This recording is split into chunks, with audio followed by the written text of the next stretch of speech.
For our next problem, I want you to rewrite the following linear programming problem with the slack variables. Notice this is already in the standard maximize form. We have maximize z equals 6x1 minus 4x2 plus x3, and that's not going to change, so we're just going to go ahead and rewrite that right here. We're not adding slack variables to the maximizing objective function.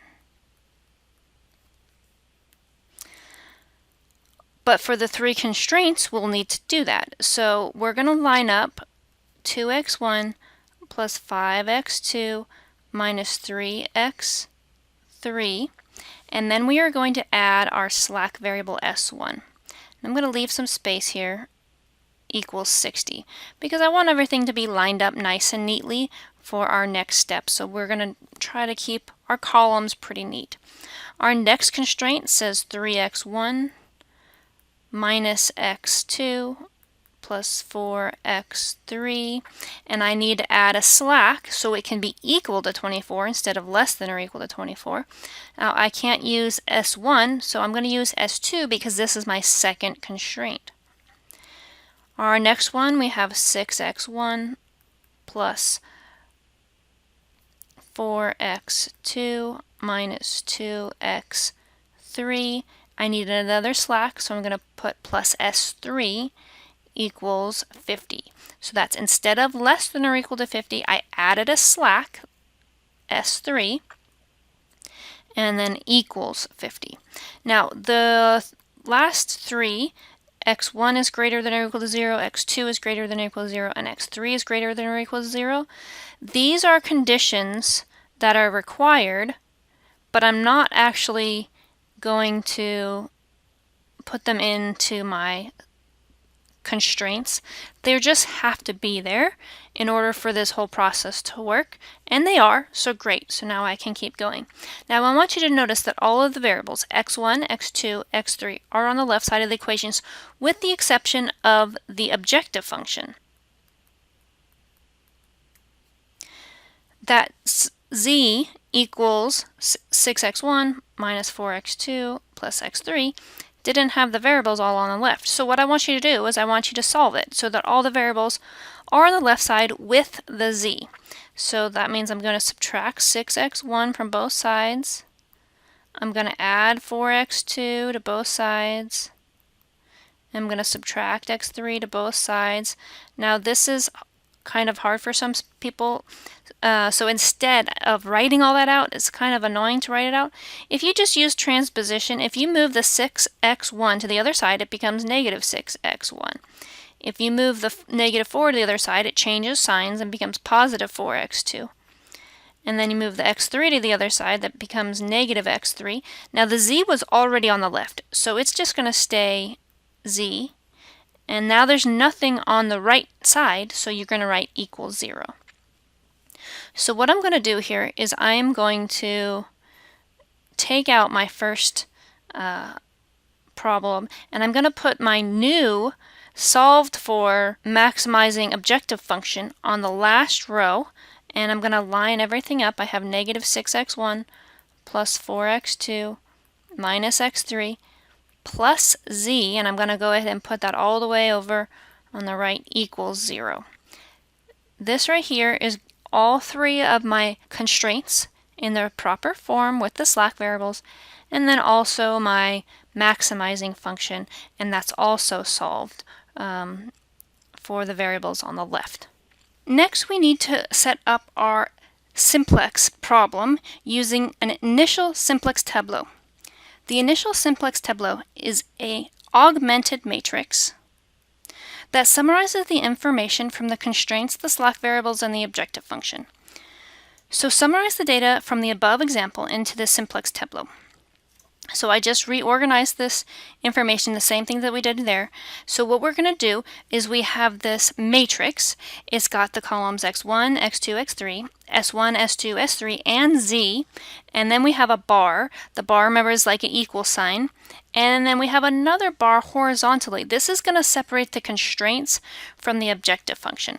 So here we have 2, 5, negative 3, 1 for the S1. Notice we don't have any S2, so that's a 0. We don't have any S3, that's a 0.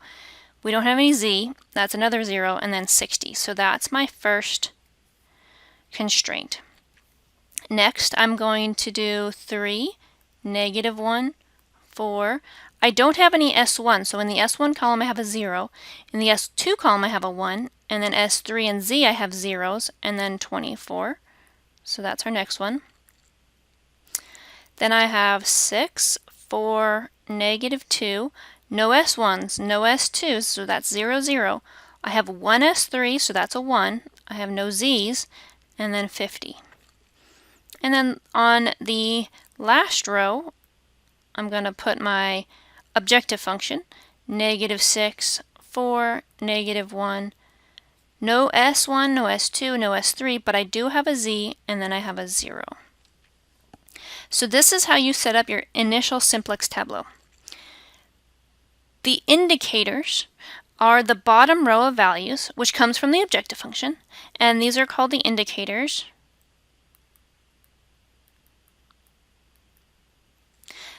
Except for the 1 and the 0 on the far right two spaces. So these right here are the indicators. These indicators help us understand when we've reached the optimum set of solutions. Now, this is going to happen in the next set of videos, but I just need you to understand that these are called the indicators, and we will be using them in the next set of lessons.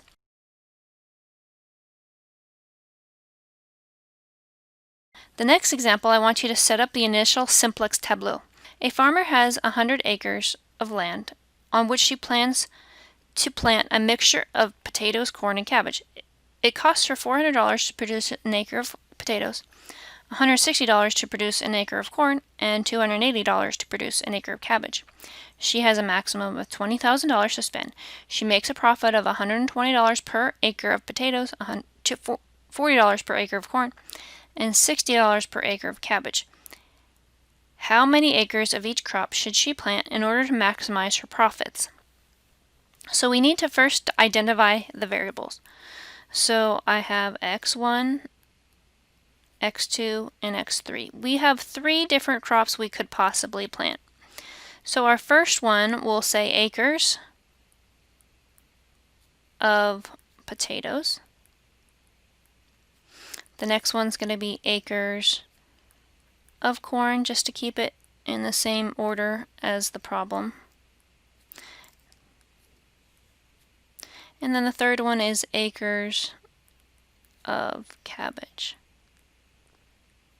So that's the first step, to define our variables. Next, we want to write the constraints and the maximizing function.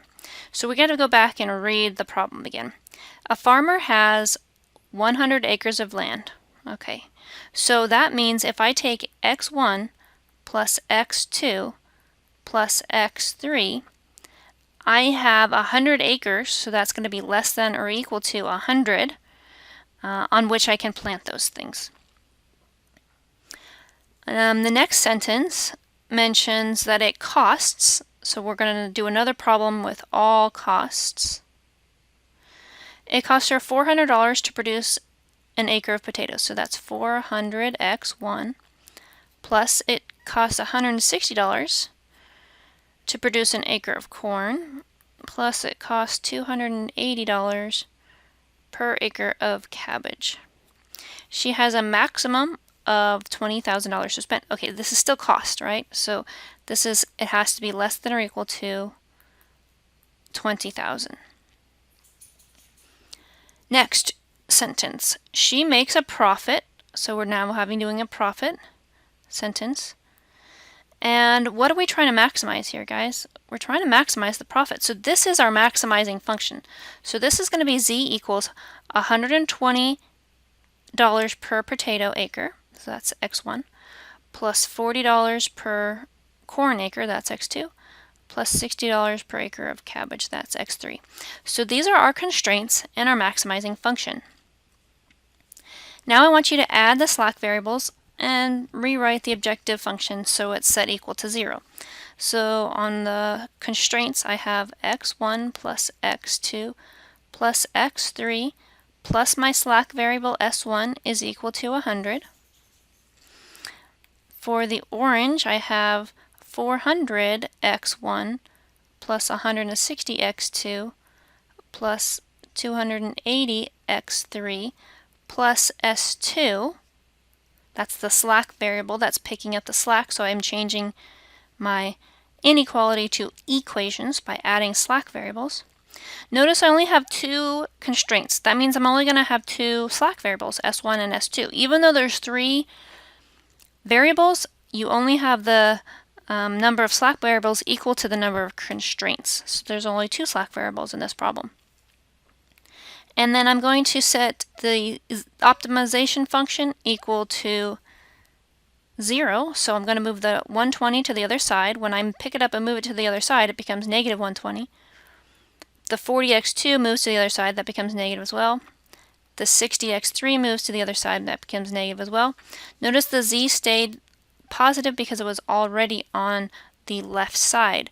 That means that because we picked up all of the things from the left side and moved it to the right side, there's nothing left on the right side, so that's going to be equal to 0. So now I can take my values and plug them into the simplex tableau. So I have 1, 1, 1, 1 for S1. I don't have any S2 and I don't have any Z equals 100. For the orange, I have 400, 160 for X2, 280, no S1, 1 S2, no Z, and that's equal to 20,000. And then for my objective function, I have negative 120 x1, negative 40 x2, negative 60 x3, no S1s, no S2s, 1 Z, and a 0. Now it didn't ask me, but just as a FYI, these values right here are the indicators, which we will be talking about in the next set of videos.